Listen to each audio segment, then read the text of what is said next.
Good evening. I hope you've had a great day today. Welcome to BVJ's Bedtime Stories. I'm Big Voice Jay, and this is a show where we get you ready for a good night's sleep with public domain short stories just for you. Links to all the stories can be found at the show notes at bedtimewithbvj.com. And if you'd like to support the show, there's a Buy Me a Coffee link on every page and post. Tonight's story, The Diamond as Big as the Ritz, by F. Scott Fitzgerald. 1.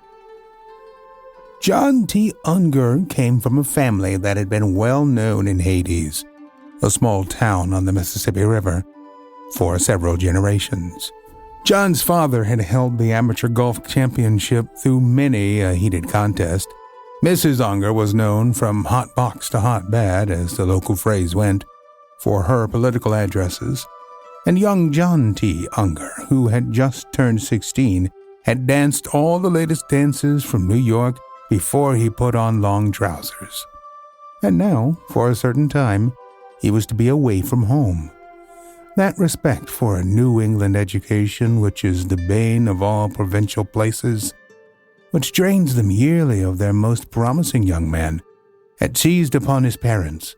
Nothing would suit them but that he should go to St. Midas's school near Boston. Hades was too small to hold their darling and gifted son.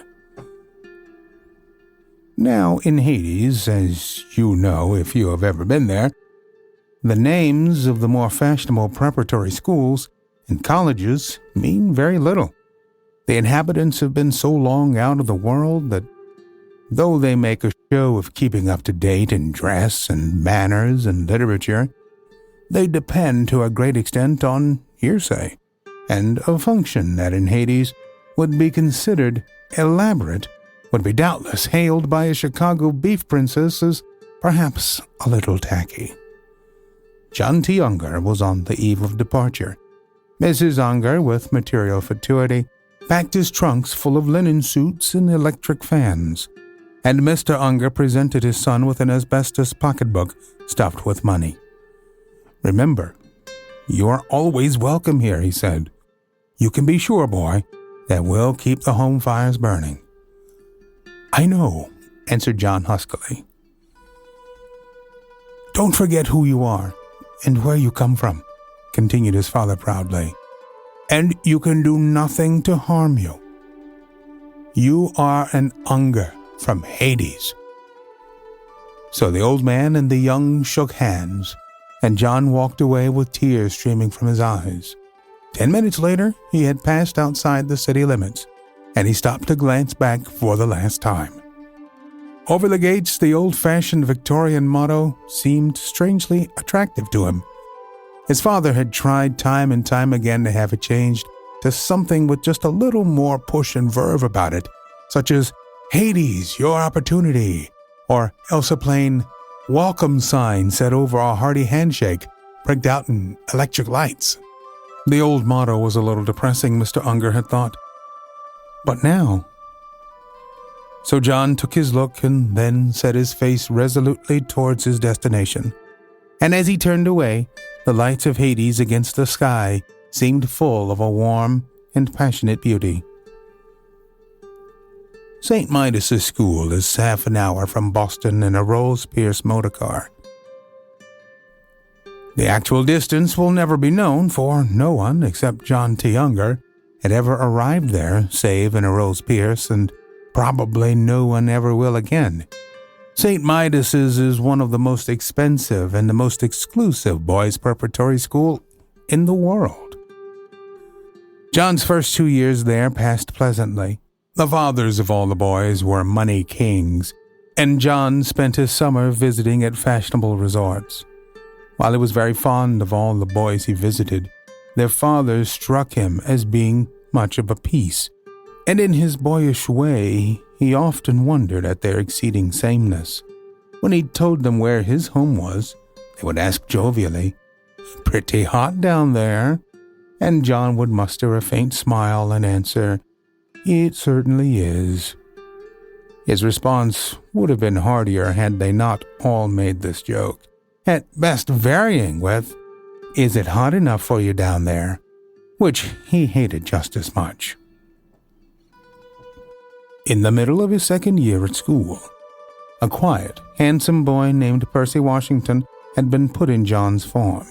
The newcomer was pleasant in his manner and exceedingly well-dressed, even for St. Midas's, but for some reason he kept aloof from the other boys. The only person with whom he was intimate was John T. Unger, but even to John he was entirely uncommunicative concerning his home or his family. That he was wealthy went without saying, but beyond a few such deductions, John knew little of his friend, so it promised rich confectionery for his curiosity when Percy invited him to spend the summer at his home in the West. He accepted without hesitation. It was only when they were in the train that Percy became, for the first time, rather communicative. One day, when they were eating lunch in the dining car and discussing the imperfect characters of several of the boys at school, Percy suddenly changed his tone and made an abrupt remark. "My father," he said, "is by far the richest man in the world." "Oh," said John politely. He could think of no answer to make to this confidence. He considered, "That's very nice," but it sounded hollow and not on the point of saying "really," but refrained, since it would seem to question Percy's statement, and such an astounding statement could scarcely be questioned. "By far the richest," repeated Percy. "I was reading in the World Almanac," began John, "that there was one man in America with an income of over $5 million a year, and 4 men with incomes of over $3 million a year. And, oh, they're nothing." Percy's mouth was a half-moon of scorn. "Catch-penny capitalists, financial small fry, petty merchants, and money-lenders. My father could buy them out and not know he'd done it. But why haven't they put down his income tax? At least he pays a little one, but he doesn't pay any on his real income." "He must be very rich," said John simply. "I'm glad. I like very rich people. The richer a fella is, the better I like him." There was a look of passionate frankness upon his dark face. "I visited the Schlitzer Murphys last Easter. Vivian Schlitzer Murphy had rubies as big as hen's eggs, and sapphires that were like globes with lights inside them." "I love jewels," agreed Percy enthusiastically. "Of course, I wouldn't want anyone at school to know about it, but I've got quite a collection myself. I used to collect them instead of stamps." "And diamonds," continued John eagerly. "The Schlitzer Murphys had diamonds as big as walnuts." "That's nothing." Percy had leaned forward and dropped his voice to a low whisper. "That's nothing at all. My father has a diamond bigger than the Ritz-Carlton Hotel." 2. The Montana sunset lay between two mountains like a gigantic bruise from which dark arteries spread themselves over a poisoned sky. An immense distance under the sky crouched the village of Fish, minute, dismal, and forgotten. There were 12 men, so it was said, in the village of Fish, 12 somber and inexplicable souls who sucked the lean milk from the almost literally bare rock upon which a mysterious populatory force had begotten them. They had become a race apart, these 12 men of Fish, like some species developed by an early whim of nature, which, on second thought, had abandoned them to struggle and extermination.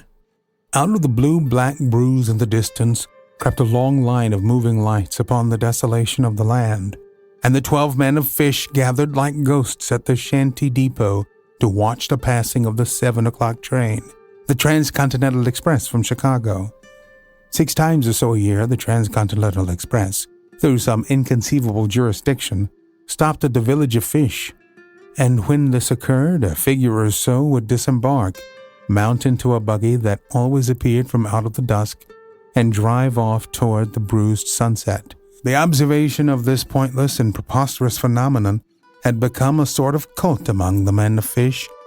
To observe, that was all. There remained in them none of the vital quality of illusion which would make them wonder or speculate, else a religion might have grown up around these mysterious visitations. But the men of Fish were beyond all religion. The barest and most savage tenets of even Christianity could gain no foothold on that barren rock, so there was no altar, no priest, no sacrifice. Only each night at 7 the silent concourse by the shanty depot, a congregation who lifted up a prayer of dim, anemic wonder. On this June night, the great brakemen, whom, had they defiled anyone, they might well have chosen as their celestial protagonist, had ordained that the 7 o'clock train should leave its human or inhuman deposit at Fish. At 2 minutes after 7, Percy Washington and John T. Unger disembarked, hurried past the spellbound, the agape, the fearsome eyes of the 12 men of Fish, mounted into a buggy, which had obviously appeared from nowhere, and drove away.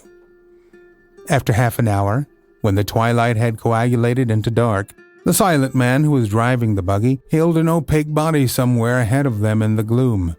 In response to his cry, it turned upon them a luminous disk which regarded them like a malignant eye out of the unfathomable night.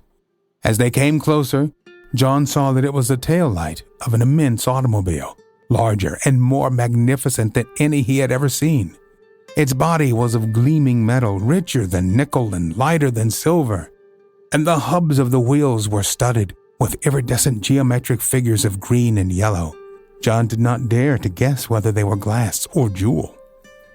2 men, dressed in glittering livery, such as one seen in pictures of royal processions in London, were standing at attention beside the car, and, as the 2 young men dismounted from the buggy, they were greeted in some language which the guest could not understand, but which seemed to be an extreme form of the southern dialect.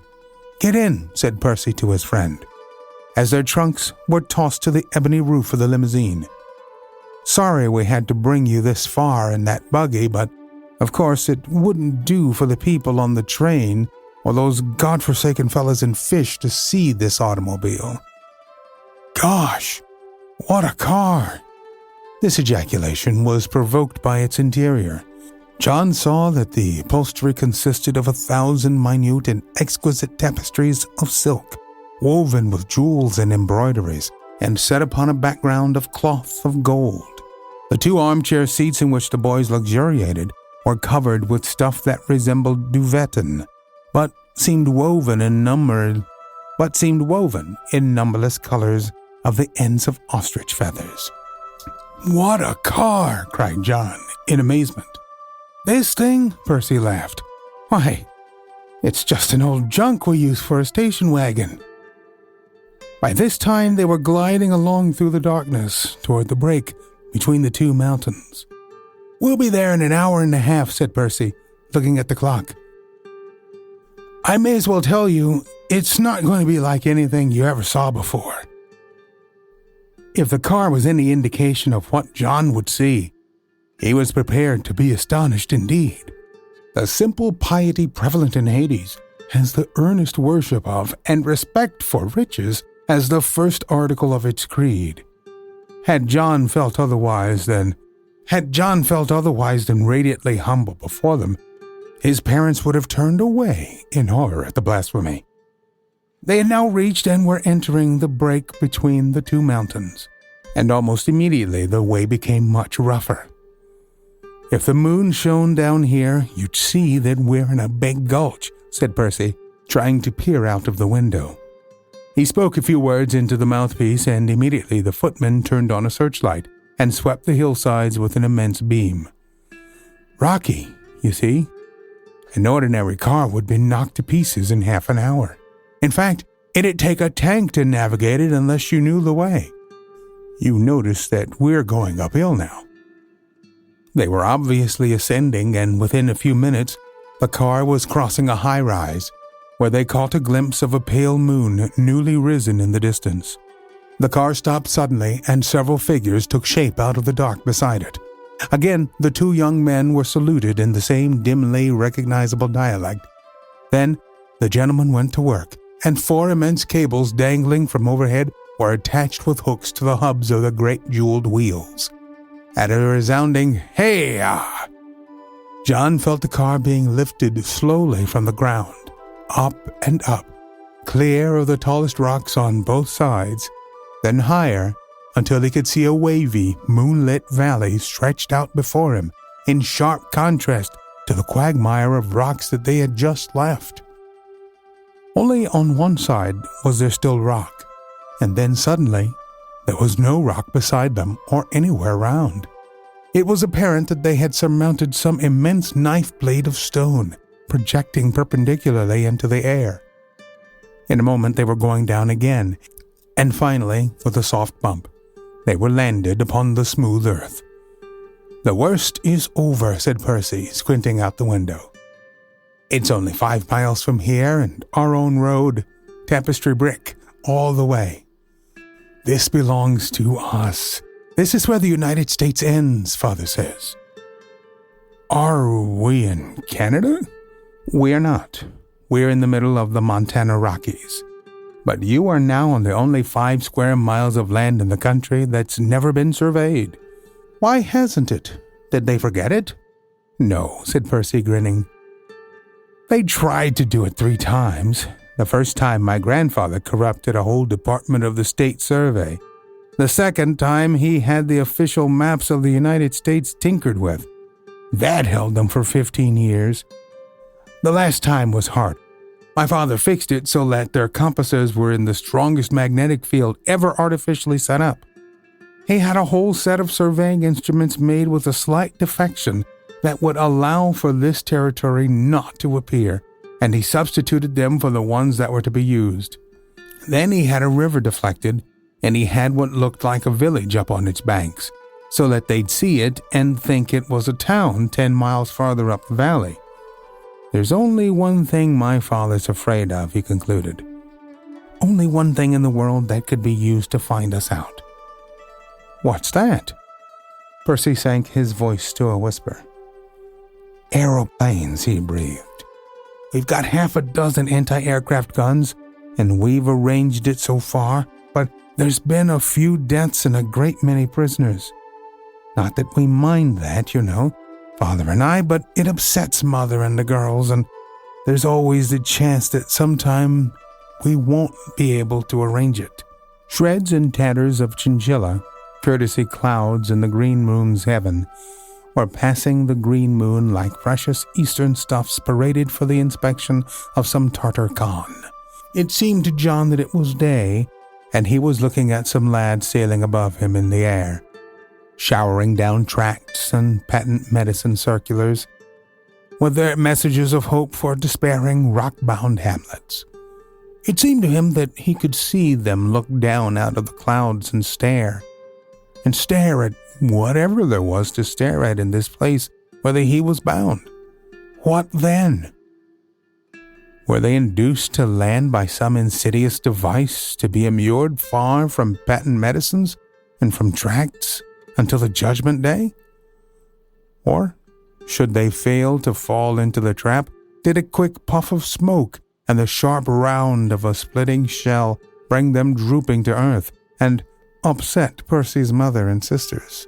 John shook his head, and the wraith of a hollow laugh issued silently from his parted lips. What desperate transaction lay hidden here? What a moral expedient of a bizarre Croesus! What terrible and golden mystery! The chinchilla clouds had drifted past now, and outside the Montana, night was bright as day. The tapestry brick of the road was smooth to the tread of the great tires as they rounded a still, moonlit lake. They passed into darkness for a moment, a pine grove, pungent and cool. Then they came out into a broad avenue of lawn, and John's exclamation of pleasure was simultaneous with Percy's taciturn, "We're home."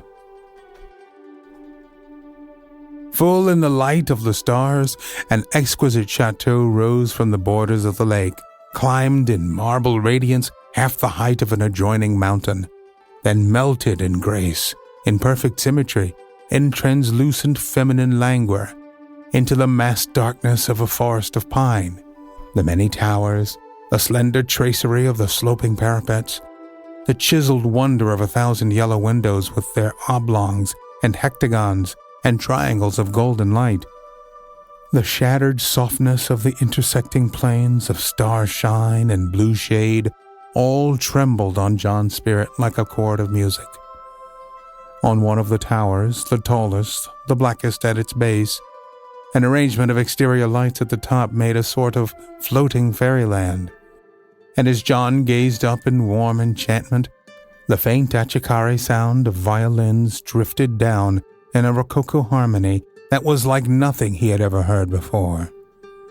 Then in a moment, the car stopped before wide, high marble steps, around which the night air was fragrant with a host of flowers.